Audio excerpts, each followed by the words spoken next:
There's just so much. You're listening to a Mamma Mia podcast. Mamma Mia acknowledges the traditional owners of the land we have recorded this podcast on, the Gadigal people of the Eora Nation. We pay our respects to their elders, past and present, and extend that respect to all Aboriginal and Torres Strait Islander cultures. Rockley Stone Waste Management Facility in Toorong, some 60 kilometres south of Melbourne, is a tip like any other, with mounds of indistinguishable rubbish stretching hundreds of metres. For residents of nearby Mornington, this is the place their household rubbish ends up. But by May 2004, it's also become the site of a police search for 2 bodies. 100 officers have been digging up piles of waste for 10 straight days in the hopes of finding 41-year-old Anna Kemp and her 20-month-old daughter Gracie. Among the team is Detective Narelle Fraser from Victoria's Missing Persons Unit. Each time Narelle gears up to look for the mother and child, she needs a fresh protective suit as a safeguard from the risks of trudging through the asbestos-riddled mud. Heavy-duty masks will keep her lungs safe, but they do little to dull the horrific stench all around her. It's windy, raining, and cold. There are rats everywhere. 4 excavators have narrowed their search to a 100-metre radius, while officers use rakes and shovels, anything they can to sift through the waste. Their task is clear: to find 2 blue bags suspected of containing the remains of Anna and her daughter Gracie. But it's a garbage tip. There are thousands of blue bags, and every time one is discovered, the excavators must halt as it's inspected.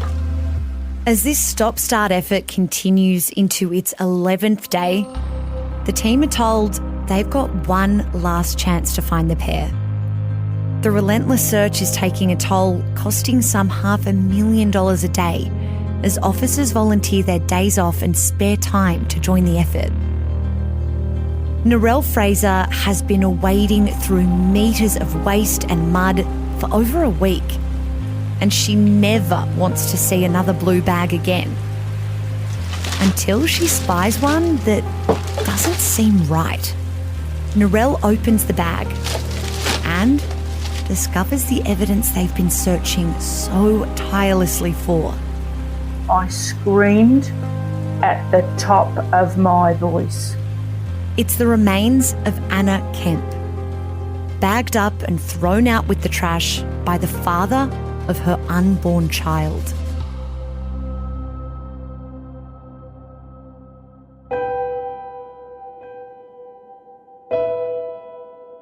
I'm Emma Gillespie, and this is True Crime Conversations, a Mamma Mia podcast exploring the world's most notorious crimes by speaking to the people who know the most about them.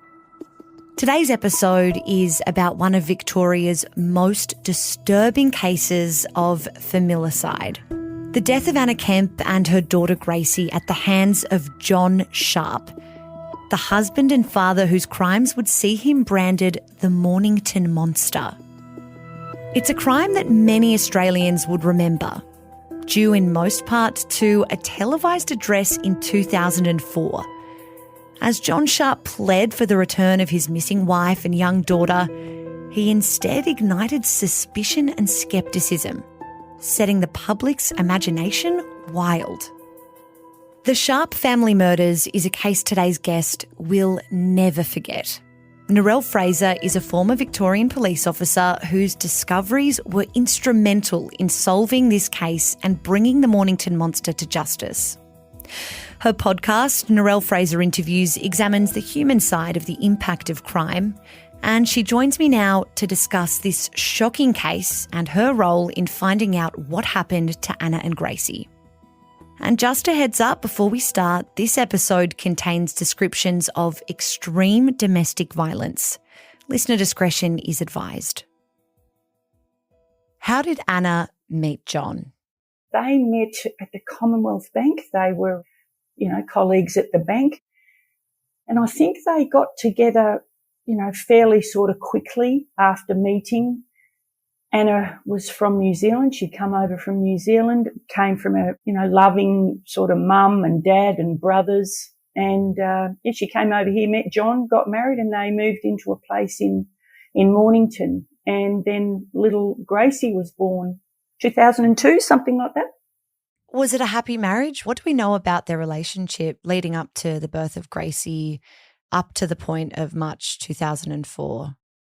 From what we learned, from John's point of view, he wasn't very happy. Apparently from Anna, things were going very well. There was no indications that John was unhappy at all. And this is from conversations with Anna's mum and Anna's family. Things were going along fine with Anna, but unbeknownst to us, John felt that she was becoming very moody, very controlling.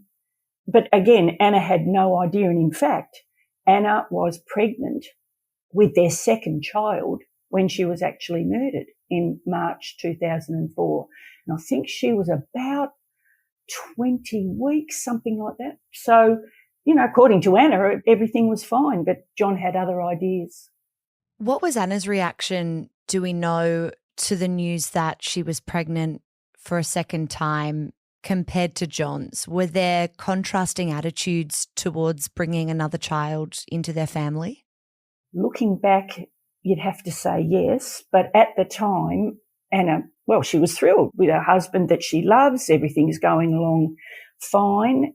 But apparently John said to her at one stage, "Are you sure it's mine?" Like, he couldn't believe that she was pregnant. I mean, I'm not sure how you couldn't believe that your wife was pregnant.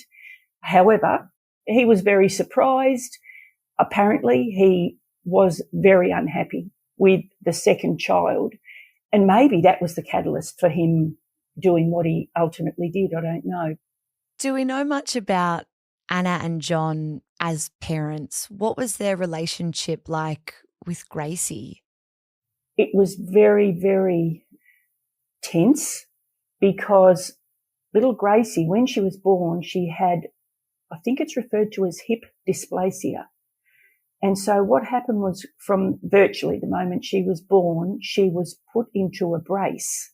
So she had trouble sleeping, as did the parents. And hip dysplasia is not a lifelong condition. It's something with these braces or with this treatment that it can be fixed. So it was a matter of maybe, 6 or 12 months of Gracie in and out of this brace, and she would be okay. But it caused quite a lot of tension between the marriage. And I know that was probably one of the only things that Anna had said to her mum. So I'd have to say in those last couple of months, it was probably quite tense with little Gracie's diagnosis of her hip dysplasia. By March 2004, we know that Anna is pregnant. She's going through with the pregnancy, but she disappears. How is the alarm raised? The alarm is raised by her mother. Anna and her mum were very close. Her mum lives in New Zealand. And Anna would ring her mum every couple of days, or her mum would ring her, one of the two. But her mum rang her a couple of times and she didn't answer. This is in March of 2004. And she rang a couple of times, a couple of days apart, and she couldn't get on to Anna. And she was a bit concerned and she rang John. And John said, she's shopping, or she's taken Gracie to Kinder or something like that. But Anna's mum kept ringing John saying, "John, I'm still trying to contact her. What is wrong?" And so John kept making all these excuses. And in the end, after all these phone calls back and forth between Anna's mum and John actually came out and said to Anna's mum, "Look, I have to tell you, she's met somebody else and she's left me and she's living with this other man." So Anna's mum, she just knew. She had that gut feeling that something was very wrong. In this time, Anna's mum, it was her birthday, and she received this text from Anna that just didn't seem, I think we all know our loved ones, the way they write texts and the words they use and how they use them. And Anna's mum knew, just in the pit of her stomach, she knew that this text wasn't from Anna. And then she received a bunch of flowers for her birthday from Anna. And the card on the flowers, apparently the words on the card again, there was just alarm bells everywhere. So she ended up ringing the local New Zealand police and making a report of her daughter missing. And so they did their, let's call it immediate action over there. They made a few inquiries. They rang John as well, the New Zealand police. He said the same thing to them, that she had met somebody else. They asked a few questions. He mentioned something about seeing it was a blue car or a green car down the road a couple of weeks ago, and it had picked up Anna. But he basically kept that facade, that story, with the New Zealand police. They smelled a rat. They knew something wasn't right as well. They rang the Mornington Police, which is the local police station to where John and Anna lived. They rang there, and that's where the local police sprung into action, and they did what most police you would hope, and they did do. They went straight around to John's and Anna's house.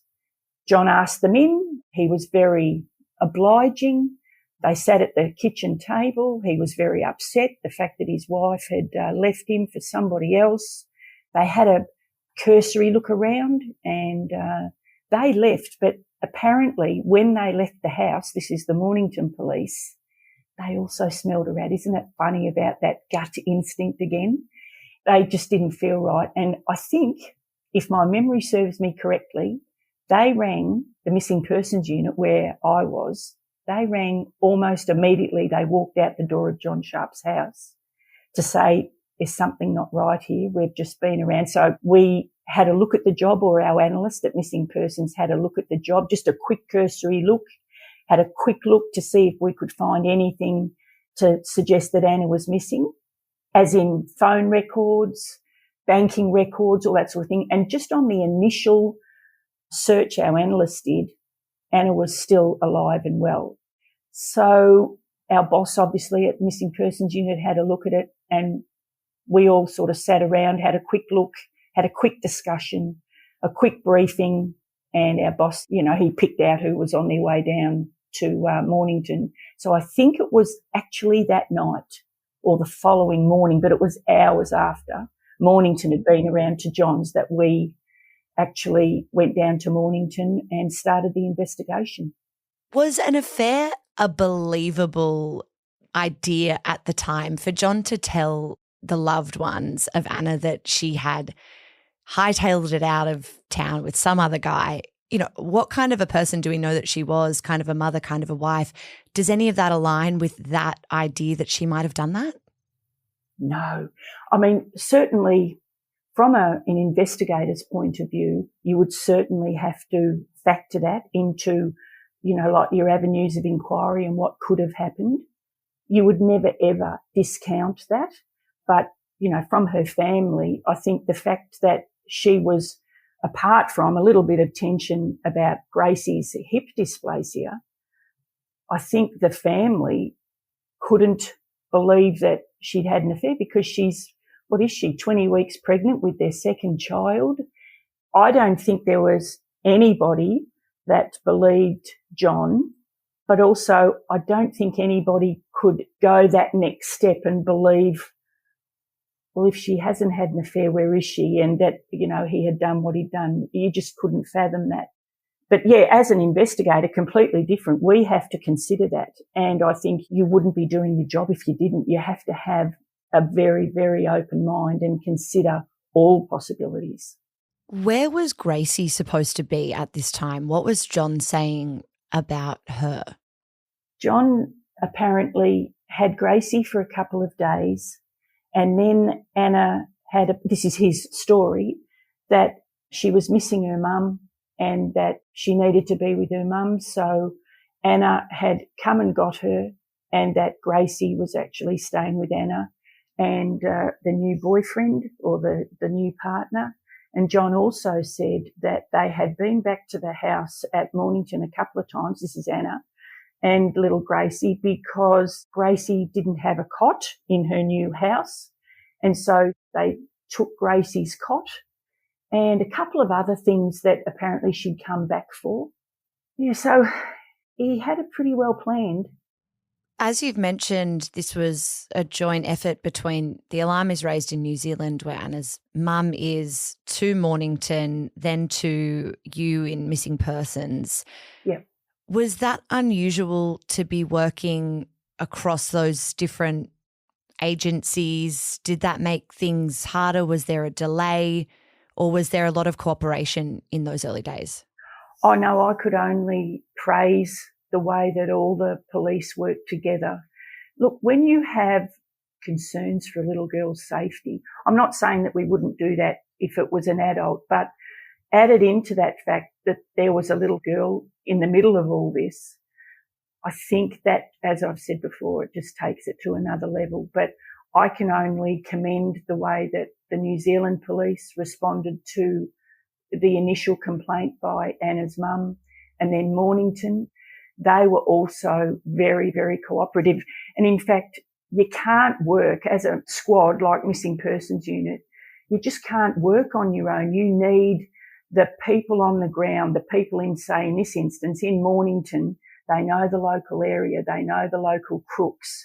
They know, I don't know, places where somebody might dump a body. Like, they have such intimate knowledge of their local area. And I know when we went down, hours later after we received the information from Mornington, we were sitting down around a table and having a briefing by the Mornington Police. And that included the uniform, the CI, as in the detectives. And it's all about sharing the information that you have so that, we need to find out what's happened. So the local police in Mornington did an amazing job. They were instrumental, but so were New Zealand. So I think generally, yes, you all work together. It's very unusual not to. You've told us that when this case came into your team that everyone smelled a rat, but the thoughts were still leaning towards Anna being alive and well. The phone is still being used, her bank account's being used. She's sending flowers to her mother. On paper, she is alive. When did you begin to shift your focus to foul play being involved? The minute we had the briefing from Mornington, I think we all felt there was something not right. And I don't think anyone really believed that Anna had had an affair. Although it was a possibility, it was just like Anna and Gracie had disappeared off the face of the earth. But the problem we had was that her phone was still being used. Her bank account was still being used. There had been $200 taken out only, say a couple of days before. So in the back of our minds, yes, it was a possibility, but that morning at the briefing, there was just so many, maybe to the trained eye, there were so many concerns and so many areas where just things weren't making sense, particularly talking to Anna's mum and just knowing Anna wouldn't have had an affair. It was a furphy, and Anna's mum knew it, and I believe we knew it, although it didn't make a difference to, us conducting the investigation. We had to go down every single rabbit hole to confirm whether or not she was actually having an affair. We had to check, had she got on a bus and gone interstate? Had she got on a plane? Had she, gone to a little B&B, had a bit of time out because things were, a bit tense at home? So I'd have to say from the minute we got the job, we thought there was something not quite right. But going down to Mornington and sitting around that table, it was like, oh my God, we're looking at a murder here. What response is then taken? Is John monitored, placed under surveillance? What do you find out in those next critical days? it's what we don't find out more than what we find out. We can't find any indication that Anna has got into a car. We did a door knock of the area to see if anybody had seen this blue car. Nothing. We speak to Anna's friends. There is nothing to indicate to them that she's had an affair. Like, there was just nothing. We couldn't find any indication of Anna being anywhere, but we still had that issue of her phone and her credit card being used. So one of the things you have to think about, yes, is surveillance. Is it worth putting surveillance on him? But there's no point in putting a listening device, an LD, in his house, because John was quite a loner and he didn't have very many friends that we could find. Anna had lots of girlfriends. Anna was very social, but John wasn't. So we couldn't think about putting an LD, for instance, on his phone because he hardly rang anyone. We couldn't think about putting an LD in the house because he didn't talk to anybody. So the next consideration was, well, do we put a tracker in his car? So we thought, well, that's better than nothing. So we put a tracker in his car, but also we decided to put what we call put the dogs on him. The dogs are a term we use for surveillance police. You know, the plain car, plain clothes, they just look like any Tom, Dick or Harry in the street. And what we decided, we put the dogs on him just to see what he was doing. We pumped up the investigation and we started talking to John a lot and just sort of trying to get him a bit off guard, let's say, and maybe do something that he wouldn't normally do, put him under a bit of pressure. And then one of the TV stations were going to do an interview and we thought that, you know, could help us. We don't know what he'd do after the interview. He might go and sit down by the beach and contemplate life. We didn't know what he was going to do, but it sort of coincided really well with our surveillance on him. And I've got to say, it was one of the few times that it works perfectly. It was totally unexpected what we found. But what happened was, this was probably one of the best days of my career, was when John did the television interview. I think it was 7 or 9. They went down to John's parents' house. That's where he was staying, to get some comfort because of his missing wife. He was terribly distressed and worried about her. On the interview, I think a lot of people would have seen it, where he's crying, those crocodile tears, holding a photo of little Gracie and pleading with Anna to contact the police or contact him. I just want to know you're safe, all that sort of carry on. That's all I'm really worried about, my daughter. If they could just come forward and, even if you don't ring me, just the media or police or her family. After the interview, the dogs watched him, or followed him, and he left his dad's and he drove down to the Chelsea beach. She gets out of the car and he sort of looks around, seeing if anybody's around. And this is all on video. The dogs are placed so that they can watch him. And he goes to, it was a bush near some public toilets. And he goes under the bush and he fossicks around and he brings out a white plastic bag, just a shopping bag, a Coles or Woolies shopping bag or something. And he goes back to the car, hops in the car, and he gets a phone out of the bag and he makes a phone call. Obviously at the time we don't know who to, but he makes a phone call. He then puts the phone back in the bag and he then drives up to a Chelsea ATM, puts a credit card in the ATM, takes out a couple of $100, puts it back in the bag, gets back in the car, drives back down to the Chelsea beach with the bag. He then goes and puts it under the bush again, buries it sort of, gets back in the car and then goes back home. And what he does then is he rings our office and he says, "You're not going to believe this, but Anna's just rung me." And we know the phone call that he has made is from Anna's phone. That was when we knew it is him. he's the one that's been using Anna's phone. And he also said to us, I've just had $200 taken out of our account at Chelsea.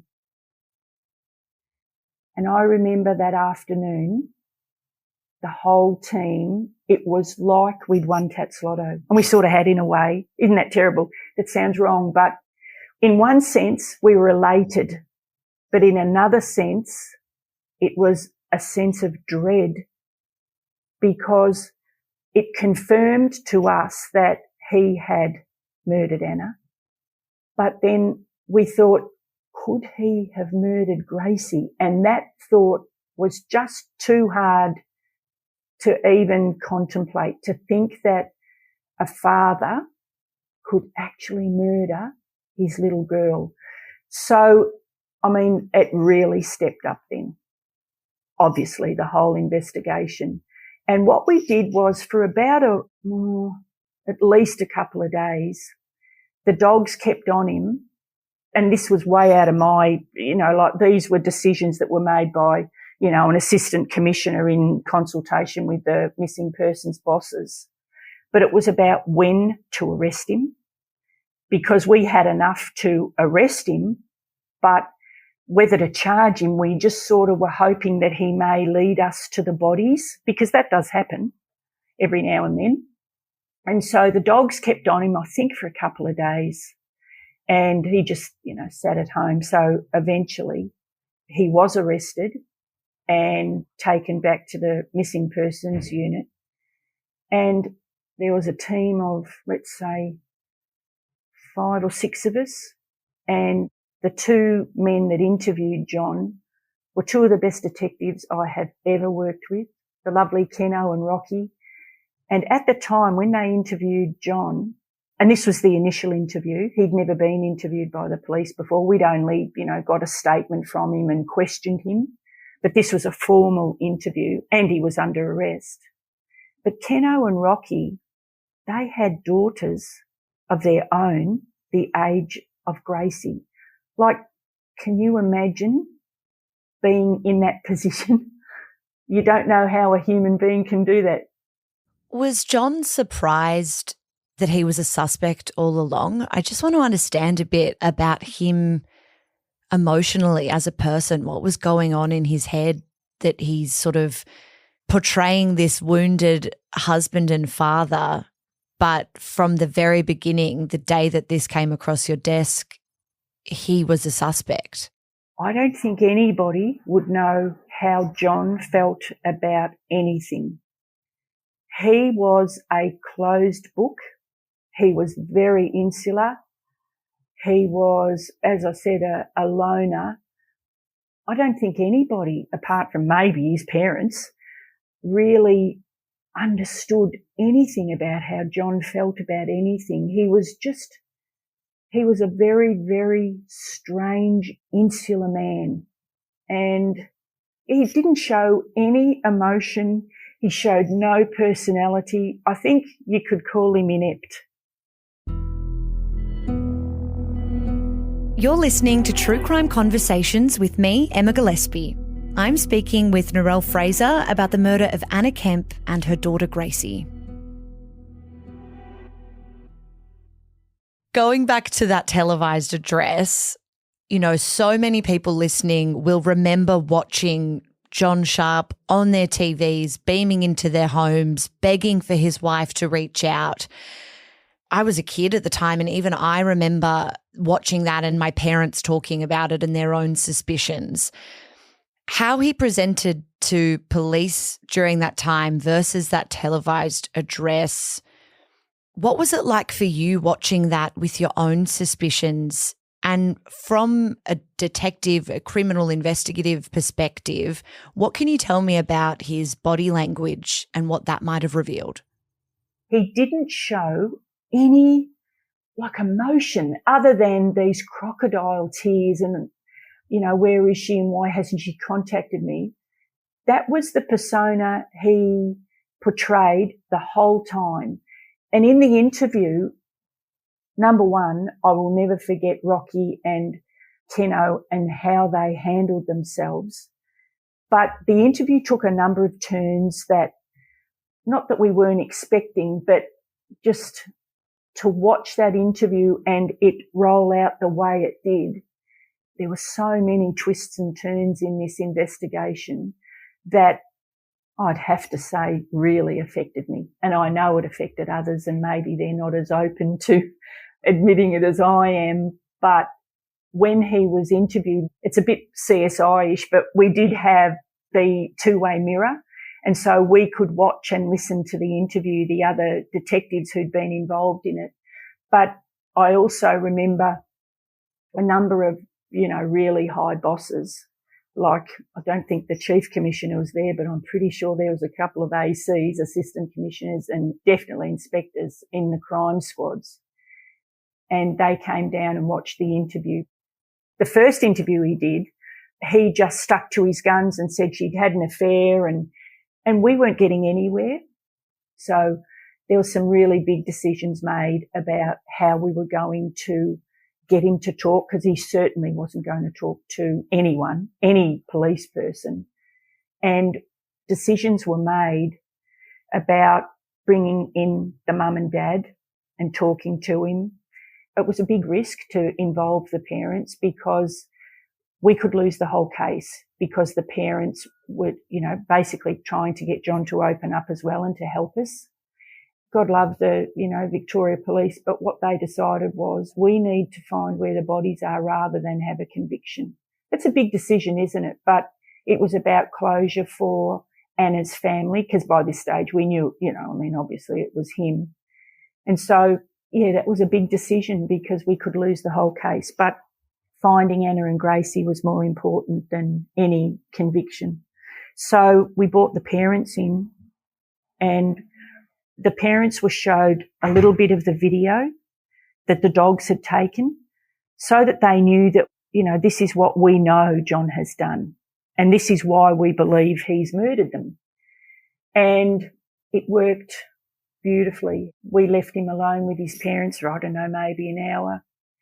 And that's when his parents came out and said, he wants to talk to you. And that's when he told us everything. And it was the most heart-wrenching. It's almost difficult to describe.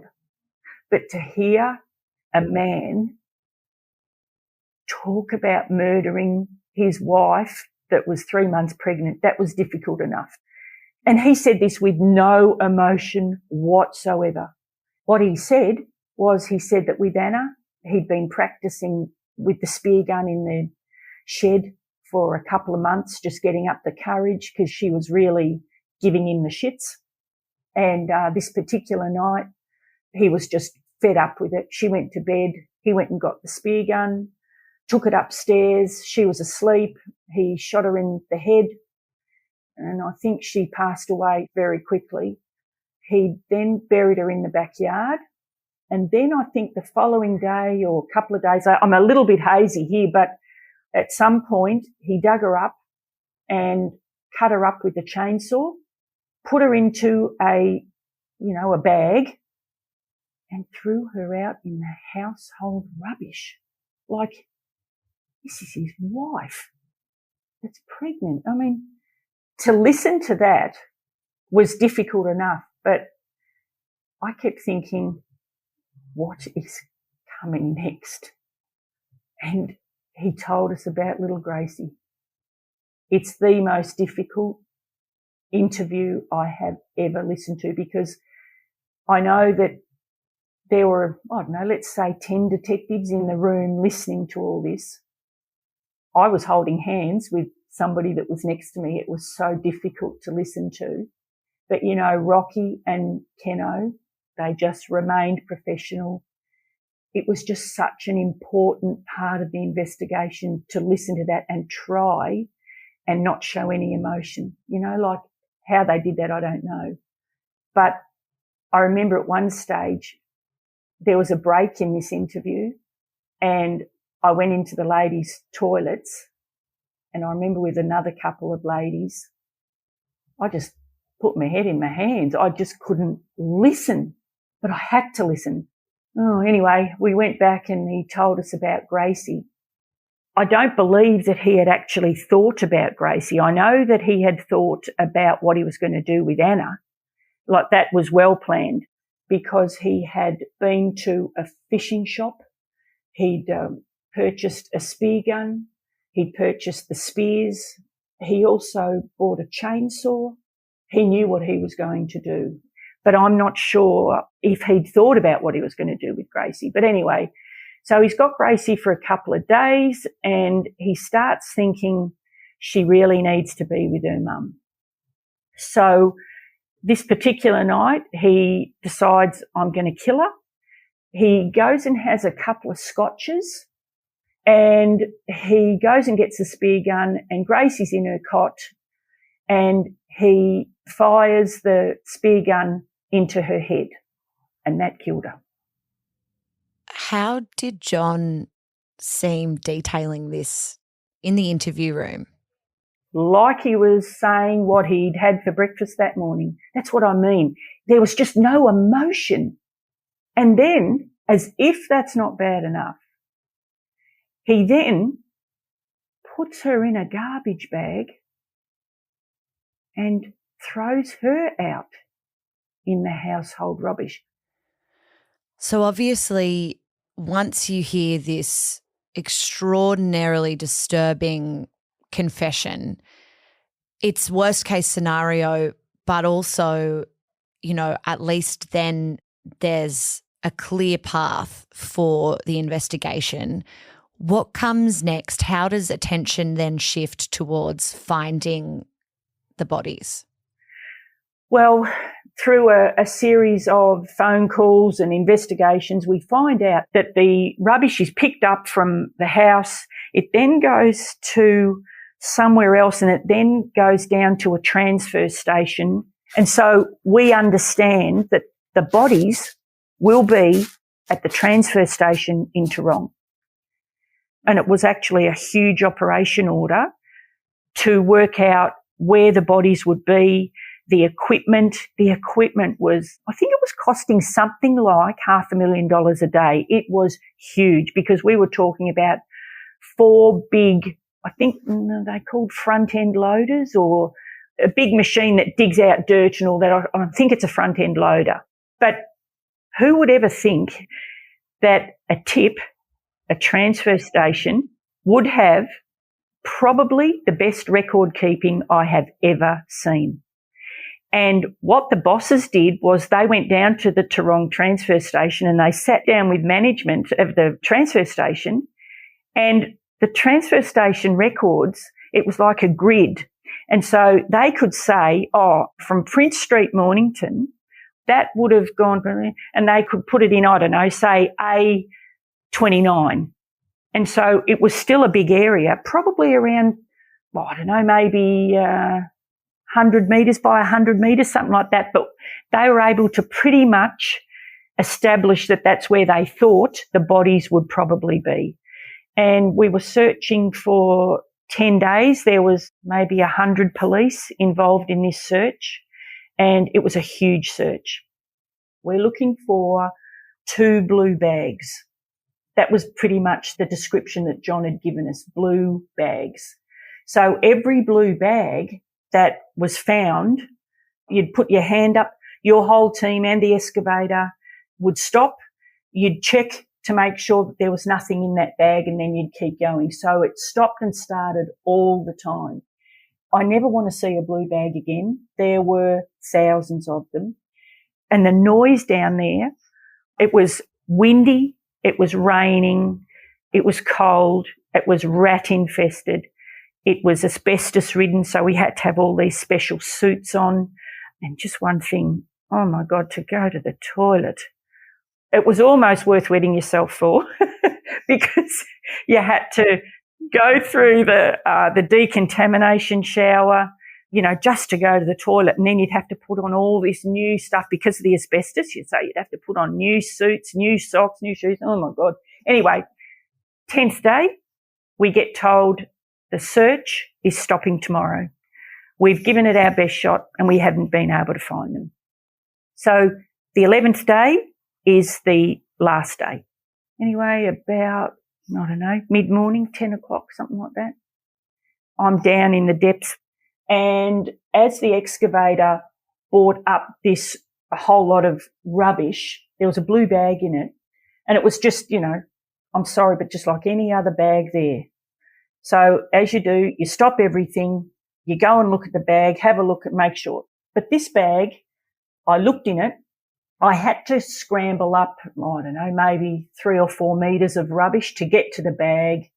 I opened the bag and there was nothing in there apart from I saw like a kitchen glove or something like that. So I said to keep going, and so I would start to walk back down the mound, and then I think to myself, that didn't seem right. I'll go back and have another look. And I went back and I opened the bag and I found an arm. And what I thought was the kitchen glove, it was an adult arm and hand.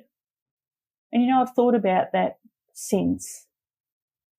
And I know this sounds bizarre, but it was almost like Anna was reaching out to me. That's how I felt, that she was, I'm here. And so I stopped everything and I screamed at the top of my voice. I put my arms up. It was like I was just elated. I think that's the only word I can use, because I knew that we had found Anna. So much of this story and this investigation, it strikes me that it's this combination of the dread and the harrowing darkness met with this intense motivation and drive to find the bodies, to achieve justice for Anna and Gracie. These wins and that combination of devastation and elation for you working as a part of it. What was that like on that day you found her? Had you given up on thinking that you would? Day 11, every single time you see a blue plastic bag, that constant feeling of hope being met with no, nothing, move along. What was that like for you? Funny you say that, because this sounds bizarre, but I knew I'd find her. I was that determined to make sure that Anna wouldn't end her life in this smelly, rat-infested, disgusting tip. I just had this bizarre, unbelievable feeling. I just knew I'd find her. And you know what? I did. But when I did find her, as I said, I was just elated. And then the reality started to set in, and I remember we had to wait for crime scene. Everybody came over to me. We were all hugging. We were all jumping up and down. It was just a couple of minutes of pure elation. But then reality started to set in, that, oh my God, that means Gracie is really close by, or we assumed that Gracie was close by. And that thought of finding Gracie in that condition that we knew she probably would be was almost unbearable. But I know on that day when we found Anna, while we were waiting for crime scene, etc., which was probably maybe a good hour, I can remember sitting on something and I put my head in my hands and I just cried. But I was so embarrassed that I was upset, showing my emotion, like not the elation. Isn't it funny? I was happy to share that, but the fact that I was so upset physically that people could see I was crying, I turned away. I was just embarrassed, a bit humiliated, to be honest. And I think I cried for what Anna had endured, for Anna's family, for humanity as a whole, I suppose. But the thought of Gracie nearby, I will never forget what I just found. And I remember while we were waiting for crime scene, everybody left the scene and they went back up to the caravan where the cup of tea 200 was, what we call it, the canteen. And I didn't want to leave Anna. I stayed there. I didn't want to go and have a cuppa. And I remember a colleague saying to me, come on, Fraser, we're going up to have a coffee and wait for crime scene. And I said, no, I'm staying here with her. I just couldn't leave her again. You know, I couldn't leave her alone. A couple of days later was lunchtime and we were all tired but we all wanted to find Gracie so much, just for the family and for Gracie for that matter. So I can remember walking back towards the caravan and it was probably 200 or 300 metres and it was really windy. All this rubbish was flying around and a photo landed at the feet of, I don't know if it was me or somebody else, but the detective picked up the photo and said, does she look familiar to you? And she didn't, no. Anyway, I think it was Rocky, the detective sergeant, and I think someone showed him or Keno, and they said, that's Anna. Like, we knew we were close because there were photos of Anna, and then as we kept picking up the photos, they were photos that had obviously been in a bag that John had discarded with Anna or with Gracie. And the following day is when they found Gracie and I wasn't there. I'm relieved that I wasn't there because I think that may have tipped me over the edge.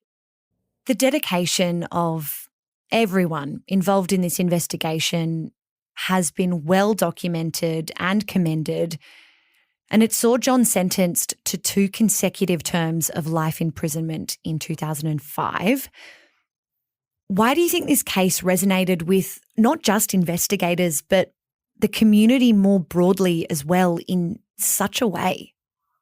I think firstly because it involves a young, innocent child. It also involves a beautiful mum who did nothing but, bring one little girl into the world and was about to bring another baby into the world.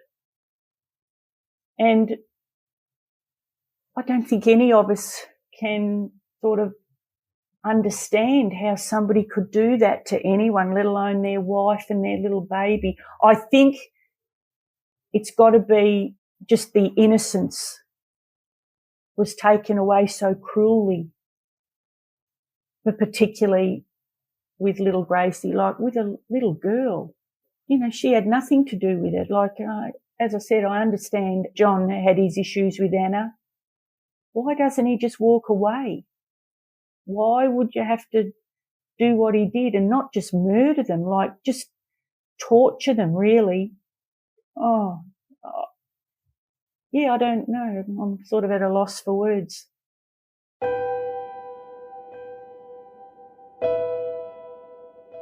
Thanks to Narelle for assisting us to tell this story.